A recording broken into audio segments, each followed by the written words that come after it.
Hi friends, ಎಲ್ಲರಿಗೂ ನಮಸ್ಕಾರ. ಬನ್ನಿ ಫ್ರೆಂಡ್ಸ್, ನಿನ್ನ ಜೊತೆ ನನ್ನ ಕತೆ ಸೀರಿಯಲಿನ ಪಾರ್ಟ್ 2 ಏನಾಗ್ತಿದೆ ಅಂತ ನೋಡೋಣ. ಅದಕ್ಕೂ ಮುಂಚೆ ಯಾರೆಲ್ಲ ನನ್ನ ವಿಡಿಯೋ ನೋಡ್ತಾ ಇದ್ದೀರಾ ಅವರೆಲ್ಲ ಪುಟ್ಟದೊಂದು ಲೈಕ್ ಮಾಡಿ, ಹಾಗೆ ಸಬ್ಸ್ಕ್ರೈಬ್ ಮಾಡೋದನ್ನ ಮರಿಬೇಡಿ. ಬನ್ನಿ ಫ್ರೆಂಡ್ಸ್, ಸ್ಟಾರ್ಟ್ ಮಾಡೋಣ. ಫ್ರೆಂಡ್ಸ್, ಮೊದಲಿಗೆ ಅಜಿತ್ ಒಬ್ರ ಜೊತೆ ಫೋನಲ್ಲಿ ಮಾತಾಡ್ತಾ ಇರ್ತಾನೆ. ನಾನು ಕಳ್ಸಿದ ಲೊಕೇಶನ್ ನಿಮಗೆ ಗೊತ್ತಾಯ್ತಾ, ಯಾವಾಗ ಬರ್ತೀರಾ ಅಂತ ಕೇಳ್ತಾ ಇರಬೇಕಾದ್ರೆ ಆದಷ್ಟು ಬೇಗ ಬರ್ತೀನಿ ಸರ್ ಅಂತ ಆ ಕಡೆಯಿಂದ ರೆಸ್ಪಾನ್ಸ್ ಬರ್ತಾ ಇರುತ್ತೆ. ಹಾಗೆ ಅಜಿತ್ ಅಲ್ಲಿ ಅಜಯ್ ಅನ್ನೋರ್ನ ಕರೆದ್ಬಿಟ್ಟು, ಬನ್ನಿ ಇಲ್ಲಿ ಒಂದು ನಿಮಿಷ, ನೀವು ಮಾಡ್ತಿರೋ ರೀಲ್ಸ್ಗಳಲ್ಲಿ ಒಂದು ರೀಲ್ಸ್ ಬಗ್ಗೆ ನನಗೆ ಇನ್ಫಾರ್ಮೇಶನ್ ಬೇಕಿತ್ತು ಅಂತ ಕೇಳ್ತಾ ಇರ್ತಾನೆ. ಅವಾಗ ಆ ವ್ಯಕ್ತಿ ಹೇಳ್ತಾನೆ, ಸರಿ ಆಯ್ತು ಹೇಳ್ತೀನಿ ಸರ್ ಅಂದಾಗ ವಿಡಿಯೋನ ತೋರಿಸ್ತಾ ಇರ್ತಾನೆ. ಅವನು ಗರ್ಲ್ ಫ್ರೆಂಡ್ ಜೊತೆ ಮಾತಾಡ್ಬೇಕಾದ್ರೆ ಆ ಕಡೆ ವಿಡಿಯೋದಲ್ಲಿ ರುದ್ರ ಹಾಕ್ಬಿಡ್ತಾನೆ. ಆಗ ಆ ವಿಡಿಯೋ ನೋಡಿ ಭೂಮಿ, ಇದೇನ್ ಸಾಹೇಬ್ರೆ ಅಲ್ಲಿ ರುದ್ರ ಇದ್ದಾನೆ ಅಂತ ಅಂದಾಗ ಆ ವ್ಯಕ್ತಿ ಹೇಳ್ತಾ ಇರ್ತಾನೆ, ಇವ್ನು ಯಾರು ಅಂತ ನನಗೆ ನಿಜವಾಗ್ಲೂ ಗೊತ್ತಿಲ್ಲ ಸರ್, ನಾನು ಇದೇ ಫಸ್ಟ್ ಟೈಮ್ ನೋಡ್ತಾ ಇರೋದು ಅಂತ ಅಜಿತ್ಗೆ ಹುಡುಗ ಹೇಳ್ತಾ ಇರ್ತಾನೆ. ಅವಾಗ ಅಜಿತ್ ಕೇಳ್ತಾನೆ, ಅಟ್ಲೀಸ್ಟ್ ಈ ವಿಡಿಯೋ ಯಾವಾಗ ಮಾಡಿದ್ದು ಅಂತ ನೆನಪಿದೆಯಾ ನಿನಗೆ? ನಿನ್ನ ಗರ್ಲ್ ಫ್ರೆಂಡ್ ಬರ್ಡೇಗೆ ನೀನು ಮಾಡಿದ್ದು ಯಾವ ಡೇಟು ಅಂದಾಗ ಅಕ್ಟೋಬರ್ 24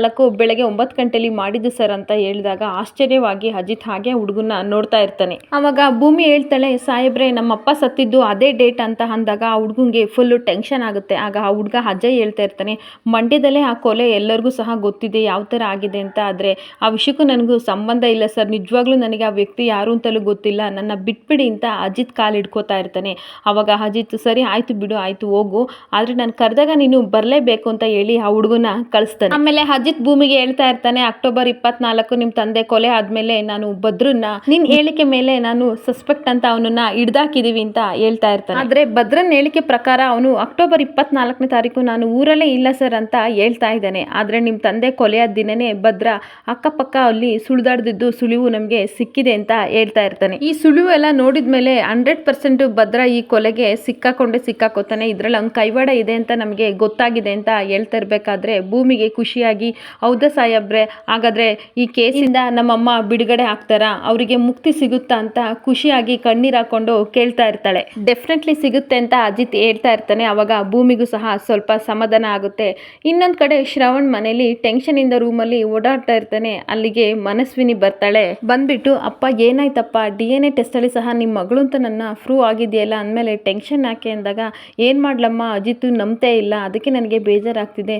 ಮುಂಚೆ ಎಲ್ಲ ನನ್ನ ಹಳಿಯ ಹೇಗಿದ್ದ ಗೊತ್ತಾ, ನಾನೇನು ಹೇಳಿದ್ರು ಅದೇ ಸತ್ಯ ಅನ್ನ ನಂಬೋ ರೀತಿ ಇದ್ದ, ಈಗ ನೋಡಿದರೆ ಈ ಥರ ಮಾಡ್ತಾ ಇದ್ದೇನೆ ಅಂದಾಗ, ಇದಕ್ಕೆಲ್ಲ ಕಾರಣ ಭೂಮಿ ಅಪ್ಪ ಅಂದಾಗ, ಹೌದು ಆ ಭೂಮಿ ಹೇಳಿದ ಮಾತನ್ನ ನಾನು ಕೇಳ್ಕೊಂಡೆ, ಅಶ್ವಿನಿ ಮನಸ್ವಿನಿ ಆಗೋಕ್ಕೆ ಚಾನ್ಸೇ ಇಲ್ಲ ಅಂತ ಹೇಳ್ತಿದ್ಲು ಕಂದ ಅಂತ ಹೇಳ್ತಾ ಮಾಡೋದಮ್ಮ, ಅವರಿಬ್ಬರಿಗೂ ಪಾಠ ಕಲಿಸ್ಬೇಕು ಅಂತ ನಾನು ಹೇಳಿ ಬಂದೆ. ಆದರೆ ನನ್ನ ಅಳಿಯ ಅವನು ಅಜಿತ್, ಅವನಿಗೆ ನಾನು ಏನಂತ ಹೇಳಿ, ಅದೇ ಭೂಮಿ ತಂದೆ ಇಲ್ದವಳು, ಅವಳ ಮೇಲೆ ನನಗೆ ತುಂಬಾ ಅನುಕಂಪ ಇದೆ, ಅವರಿಬ್ಬರಿಗೂ ಸಹ ನಾನು ಏನು ಮಾಡೋಕ್ಕಾಗಲ್ಲ, ನನಗೆ ತುಂಬ ಬೇಜಾರಾಗ್ತಾ ಇದೆ ಅಂತ ಹೇಳ್ತಾ ಇರ್ತಾನೆ. ಆದರೂ ಸಹ ಅವರಿಬ್ಬರು ನಿನ್ನ ಮನಸ್ವಿನಿ ಅಲ್ಲ ಅಂತ ವಿತಂಡನೆ ಮಾಡ್ತಾ ಇದ್ದಾರಲ್ಲ, ಅದನ್ನ ಕೇಳಿದ್ರೆ ನನಗೆ ತುಂಬ ಕೋಪ ಬರುತ್ತೆ, ಈ ಜನ್ಮದಲ್ಲಿ ನಾನು ಅವ್ರನ್ನ ಕ್ಷಮಿಸಬಾರ್ದು ಅಂತ ಅನ್ಕೊಂಡಿದ್ದೀನಿ ಅಂತ ಕೋಪ ಮಾಡಿಕೊಂಡು ಅಶ್ವಿನಿಗೆ ಹೇಳ್ತಾ ಇರ್ತಾನೆ. ನೋಡು ಕಂದ, ನೀನು ಬೇಜಾರು ಮಾಡ್ಕೋಬೇಡ, ಈ ವಿಷಯ ಮರಿಬೇಕು ಅಂತ ಇದ್ದಾಗೆಲ್ಲ ನಾನು ಮತ್ತೆ ನೆನಪಿಸ್ತಾ ಇದ್ದೀನಿ, ಸಾರಿ ಕಂದ ಅಂತ ಮನಸ್ವಿನಿಗೆ ಹೇಳ್ತಾ ಇರಬೇಕಾದ್ರೆ, ಬಿಡಿ ಅಪ್ಪ, ಆದರೆ ನೀವು DNA ಟೆಸ್ಟ್ ಮಾಡಿಸಿದಾಗ ನನಗೆ ಬೇಜಾರಾಗಿತ್ತು, ಬಟ್ ಅದರಲ್ಲಿ ನಿಮ್ಮ ಮಗಳು ಅಂತ ನನ್ನ ಪ್ರೂವ್ ಆದಮೇಲೆ ತುಂಬ ಖುಷಿ ಆಗ್ತಿದೆ, ನಾನು ಕಾನ್ಫಿಡೆನ್ಸ್ ಆಗಿ ಇನ್ನೂ ಬದುಕ್ತಾ ಇದ್ದೀನಿ.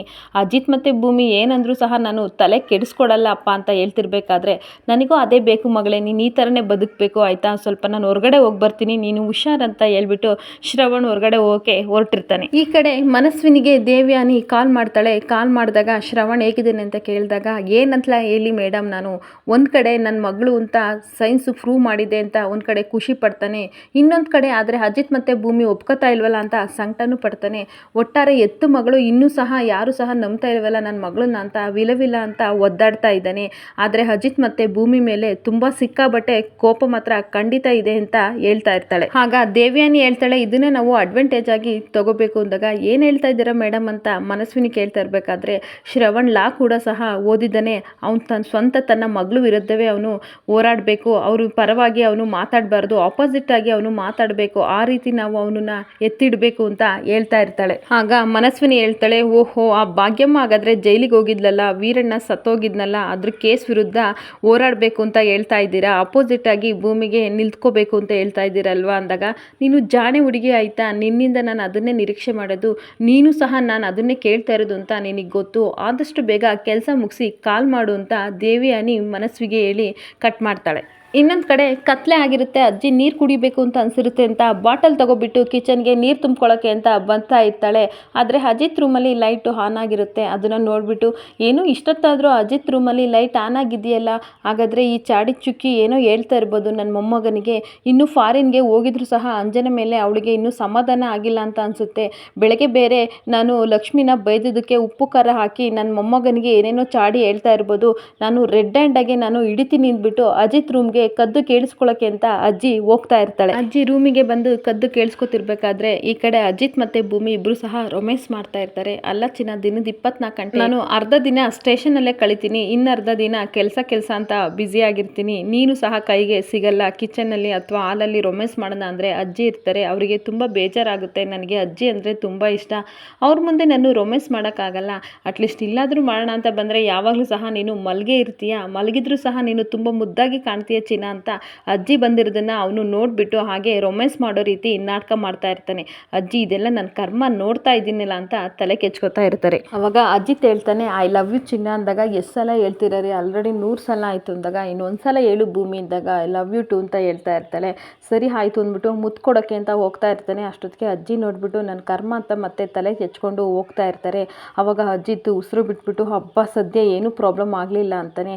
ಅವಾಗ ಭೂಮಿನೂ ಸಹ ತುಂಬ ಟೆನ್ಷನ್ ಆಗಿತ್ತು ಅಂತ ಹೇಳ್ತಾ ಇರಬೇಕಾದ್ರೆ ಅಜಿತ್ ಹೇಳ್ತಾನೆ, ನನಗೂ ಟೆನ್ಷನ್ನು ಗಾಬರಿ ಎಲ್ಲ ಆಗಿತ್ತು, ಎಲ್ಲಿ ನಮ್ಮನ್ನು ನೋಡಿಬಿಡ್ತಾರೆ ಅಂತ ಅಂದ್ಕೊಂಡಿದ್ದೆ ಅಜ್ಜಿ ಅಂದಾಗ, ಅಜ್ಜಿ ಬರ್ತಾ ಇರೋ ವಿಷಯ ನಿಮಗೆ ಹೆಂಗೆ ಗೊತ್ತಾಯಿತು ಅಂತ ಕೇಳಬೇಕಾದ್ರೆ ಅಜಿತ್ ಹೇಳ್ತಾ ಇರ್ತಾನೆ, ಅಜ್ಜಿ ನೀರು ತೊಗೊಳಕ್ಕೆ ಅಂತ ಬಂದಿದ್ರು, ಆವಾಗ ಈ ಥರ ಕದ್ದು ನೋಡೋಕ್ಕೆ ಅಂತ ಬರ್ತಾ ಇದ್ದದನ್ನ ನಾನು ನೋಡಿದೆ, ಏನು ಮಾಡಬೇಕು ಅಂತ ಗೊತ್ತಾಗ್ದಲೆ ಈ ಥರ ಮಾಡಿದೆ ಅಂತ ಅಜಿತ್ ಪ್ಲಾನ್ ಮಾಡಿದ್ದನ್ನೆಲ್ಲನೂ ಸಹ ಭೂಮಿಗೆ ಹೇಳ್ತಾ ಇರ್ತಾನೆ. ಆವಾಗ ಭೂಮಿ ಹೇಳ್ತಾಳೆ, ಹೌದು ಸಾಹೇಬ್ರೆ, ಹೆಂಗೋ ಎಲ್ಲ ಮ್ಯಾನೇಜ್ ಆಯಿತು ಬಿಡಿ, ಆದರೆ ಅಜ್ಜಿ ಏನಾದರೂ ಹೋಗಲಿಲ್ಲ ಅಂದರೆ ನನಗೆ ನಿಜವಾಗ್ಲೂ ನೀವು ಮುತ್ಕೊಡ್ತಿದ್ರಾ ಅಂದಾಗ, ಏಯ್ ಮಂಗ, ನಾನು ಯಾಕೆ ಮುತ್ಕೊಡ್ಲಿ, ನಾನೇನಾದರೂ ಬ್ಯಾಲೆನ್ಸ್ ಮಾಡ್ತಿದ್ದೆ, ನೀನು ಏನೇನೋ ಯೋಚನೆ ಮಾಡಬೇಡ ಆಯಿತಾ, ಬಿಟ್ಟರೆ ರಾತ್ರಿ ಎಲ್ಲ ಮಾತಾಡ್ತೀಯ ಅಂತ ಹೇಳ್ಬಿಟ್ಟು ಬೆಡ್ ತೊಗೊಬತ್ತೀನಿ ಅಂತ ಹೋಗ್ತಾ ಇರ್ತಾನೆ. ಪಿಲ್ಲೋ ಮತ್ತು ದಿಂಬು ತೊಗೊಂಡು ಬರೋವಷ್ಟೊತ್ತಿಗೆ ಭೂಮಿ ಇಲ್ಲಿ ಮಂಚದ ಮೇಲೆ ಮಲಗಿರ್ತಾಳೆ. ಅಯ್ಯೋ ಮಲ್ಗೆ ಬಿಟ್ಯಾ ಅಂತ ಎತ್ತಕೊಳ್ಳೋಕೆ ಅಂತ ಹೋಗ್ತಾ ಇರ್ತಾನೆ. ಎತ್ಕೊಳ್ಳೋಕ್ಕಾಗ್ದಲೆ ಹಾಗೆ ಬಿಟ್ಬಿಡ್ತಾನೆ. ನೀನು ಇಲ್ಲೇ ಮಲಗು ಅಂತ ಹೇಳ್ಬಿಟ್ಟು ಚಾಪೆ ಮೇಲೆ ಮಲಗೋಕ್ಕೆ ಅಜಿತ್ ಹೋಗ್ತಾನೆ. ಆದರೆ ಅಯ್ಯೋ ನನಗೆ ನಿದ್ದೆ ಬರಲ್ವಲ್ಲ ಅಂದ್ಬಿಟ್ಟು ಮತ್ತೆ ಭೂಮಿನ ಎತ್ಕೊಬಿಟ್ಟು ಏ ಮೆಂಟಲ್ ಬಾ ಮಲಗು ಅಂದ್ಬಿಟ್ಟು ಮಲಗಿಸ್ತಾ ಇರ್ತಾನೆ. ಆವಾಗ ಮಲಗಿಸಿದ್ಮೇಲೆ ಇವನು ಮಲ್ಗಕ್ಕೆ ಹೋಗ್ತಾನೆ. ಅಯ್ಯೋ ಪಾಪ, ಇವಳು ಪಾಪದ ಹುಡುಗಿ ಅಂತ ಅನ್ಕೋತಾನೆ. ಮತ್ತೆ ಎದ್ದು ನಿಂತ್ಕೊಬಿಟ್ಟು ನಾನು ಇವಳನ್ನ ಪಾಪದ ಹುಡುಗಿ ಅಂತ ಇದ್ದೀನ, ನನಗೇನಾಯ್ತು, ಇವಳು ಪಾಪ ಅಲ್ಲ, ಬಿಟ್ಟರೆ ನನ್ನನ್ನೇ ತಾಂಡೋಗ್ಬಿಟ್ಟು ಯಾವ್ದಾರ ಸಂತೆಯಲ್ಲಿ ಹರಾಜ್ ಹಾಕ್ಬಿಡ್ಲೆ, ಇವಳು ದೊಡ್ಡ ಪಾಪದವಳಲ್ಲ, ಇವಳು ಮೆಂಟಲ್ ಆಯಿತಾ, ಇವಳು ಸವಾಸ ಮಾಡಿ ಮಾಡಿ ನಾನು ಮೆಂಟಲ್ ಆಗಿಬಿಟ್ಟಿದ್ದೀನಿ ಅಂತ ಅನ್ಕೋತಾ ಇರ್ತಾನೆ. ಯಾಕೆ ನಾನು ಇಷ್ಟೊಂಥರ ಸ್ವೆಟ್ ಆಗ್ತಾ ಇದ್ದೀನಲ್ಲ ಯಪ್ಪ, ಇವಳ ಬಗ್ಗೆ ಯೋಚನೆ ಮಾಡಿ ಮಾಡಿ ನನಗೆ ತುಂಬ ಟೆನ್ಷನ್ ಆಗಿದೆ, ನಾನೇನಿದ್ರು ನಾಳೆ ಇವಳು ಕೊಡೋ ಟೀನ ನಾನು ಕುಡಿಬಾರ್ದು, ಪೊಲೀಸ್ ಸ್ಟೇಷನ್ಗೆ ಹೋಗೋ ಅಷ್ಟರಲ್ಲಿಗೆ ನಾನು ಈ ಥರ ಮಾಡಬೇಕು, ನಾನು ಚಾಲೆಂಜಲ್ಲಿ ಗೆಲ್ಲೇಬೇಕು ಅಂತ ಹೇಳ್ಕೊಬಿಟ್ಟು ಯೋಚನೆ ಮಾಡ್ಕೊಂಡು ಮಲ್ಕೋತಾನೆ. ಇನ್ನೊಂದು ಕಡೆ ಮನಸ್ವಿನಿ ಎಲ್ಲ ನ್ಯೂಸ್ ಪೇಪರ್ನ ಕಲೆಕ್ಟ್ ಮಾಡಿಕೊಂಡು ನೋಡ್ತಾ ಇರ್ತಾಳೆ. ಭೂಮಿ ತಾಯಿ ಕೇಸ್ನ ಇನ್ಫಾರ್ಮೇಷನ್ ಎಲ್ಲ ಕಲೆಕ್ಟ್ ಮಾಡಿಕೊಂಡು ಫೋಟೋ ತೆಗಿತಾ ಇರ್ತಾಳೆ. ಅಷ್ಟೊತ್ತಿಗೆ ಶ್ರವಣ್ ಬಂದ್ಬಿಟ್ಟು ಏನು ಮಾಡ್ತಿದ್ಯಾ ಮಗಳೇ ಅಂದರೆ, ಭೂಮಿ ತಾಯಿ ಕೇಸ್ನಲ್ಲಿರೋ ಎಲ್ಲ ಸಹ ಈ ಇನ್ಫಾರ್ಮೇಷನ್ನ ನಾನು ಕಲೆಕ್ಟ್ ಮಾಡ್ಕೋತಾ ಇದ್ದೀನಿ ಅಂತ ಅಂದಾಗ, ಯಾಕೆ ಈ ಥರ ಮಾಡ್ತಾ ಇದೆಯಾ, ನಿನಗೆ ಯಾಕೆ ಅವಳ ಬಗ್ಗೆ ಚಿಂತೆ ಅಂದಾಗ, ನಾನು ಯಾವತ್ತೂ ಸಹ ಭೂಮಿಗೆ ಕೆಟ್ಟದ್ದು ಮಾಡ್ತಿಲ್ಲ, ಆದರೆ ಅವಳು ಯಾಕೆ ನನಗೆ ಈ ಥರ ಮಾಡ್ತಾ ಇದ್ದಾಳೆ ಅಂತ ಶ್ರವಣ್ಗೆ ಹೇಳ್ತಾ ಇರ್ತಾಳೆ. ನನ್ನ ಜೊತೆ ಚೆನ್ನಾಗೇ ಇರ್ತಾಳೆ ಅಪ್ಪ, ಆದರೆ ಅಜಿತ್ ತಲೆಗೆ ತುಂಬ ಎಲ್ಲ ವಿಷಯನೂ ತುಂಬ್ತಾ ಇರ್ತಾಳೆ. ಮತ್ತು ಮನೆಯವ್ರ ಬಗ್ಗೆ ಎಲ್ಲನೂ ಸಹ ಅವಳು ವಿಷಯನ ಹೇಳ್ತಾ ಇರ್ತಾಳೆ. ನೀವೇ ಕೇಳ್ಕೊಂಡ್ರಲ್ಲ, ಅದಕ್ಕೋಸ್ಕರ ನಾನು ಇದನ್ನೆಲ್ಲ ಕಲೆಕ್ಟ್ ಮಾಡ್ಕೋತಿದ್ದೀನಿ ಅಂತ ಹೇಳ್ತಾ ಇರ್ತಾಳೆ. ನಾನು ಎಷ್ಟು ಸಲ ಕೇಳಿಸ್ಕೊಂಡಿದ್ದೀನಪ್ಪ, ಅದನ್ನೆಲ್ಲ ಹೇಳಿದರೆ ನಿಮಗೆ ಬೇಜಾರಾಗುತ್ತೆ ಅಂತ ನಾನು ಹೇಳ್ತಾ ಇಲ್ಲ. ಭೂಮಿನೇ ಈ ಥರ ಇರಬೇಕಾದ್ರೆ ಅವ್ರ ತಾಯಿ ಎಂಥವ್ರು ಅಂತ ಯೋಚನೆ ಮಾಡ್ತಾ ಇದ್ದೆ, ಅದಕ್ಕೆ ಅವ್ರ ಅಪ್ಪನ ಮರಡು ವಿಷಯದಲ್ಲಿ ಎಲ್ಲ ಸಹ ಇನ್ಫಾರ್ಮೇಷನ್ನ ಕಲೆಕ್ಟ್ ಮಾಡ್ತಾ ಇದ್ದೆ, ಯಾವ ಥರ ಇರ್ಬೋದು ಇವ್ರ ತಾಯಿ ಅಂತ ನನಗೆ ಅನುಮಾನ ಬರ್ತಿದೆ ಅಂತ ಹೇಳ್ತಾ ಇರ್ತಾಳೆ. ಅಲ್ಲ ಅಪ್ಪ, ಎಷ್ಟು ತಿಂಗಳಾಯಿತು ಆದರೂ ಸಹ ಅವರಿಗೆ ಬೇಲು ಸಿಕ್ಕಿಲ್ಲ, ಹಾಗೆ ಜಾಮೀನು ಸಿಕ್ಕಿಲ್ವಲ್ಲಪ್ಪ, ಅಂಥದ್ರಲ್ಲಿ ಇಲ್ಲೇ ಅರ್ಥ ಆಗುತ್ತಲ್ವ ಅವ್ರ ತಾಯಿನೇ ಅಪರಾಧಿ ಅಂತ ಅನಿಸುತ್ತೆ ಅಂತ ಹೇಳ್ಬೇಕಾದ್ರೆ ಶ್ರವಣ್ಗೆ ಶಾಕ್ ಆಗಿಬಿಡುತ್ತೆ. ಇದೇನು ಈ ಥರ ಹೇಳ್ತಾ ಇದ್ದಾಳಲ್ಲ ನನ್ನ ಮಗಳು ಅಂತ. ಇಲ್ಲಿಗೆ ಈ ಸಂಚಿಕೆ ಮುಕ್ತಾಯವಾಗುತ್ತದೆ. ಈ ವಿಡಿಯೋ ಇಷ್ಟ ಆದರೆ ಪುಟದೊಂದು ಲೈಕ್ ಮಾಡಿ, ಹಾಗೆ ಸಬ್ಸ್ಕ್ರೈಬ್ ಮಾಡೋದನ್ನು ಮರಿಬೇಡಿ ಫ್ರೆಂಡ್ಸ್. Thank you.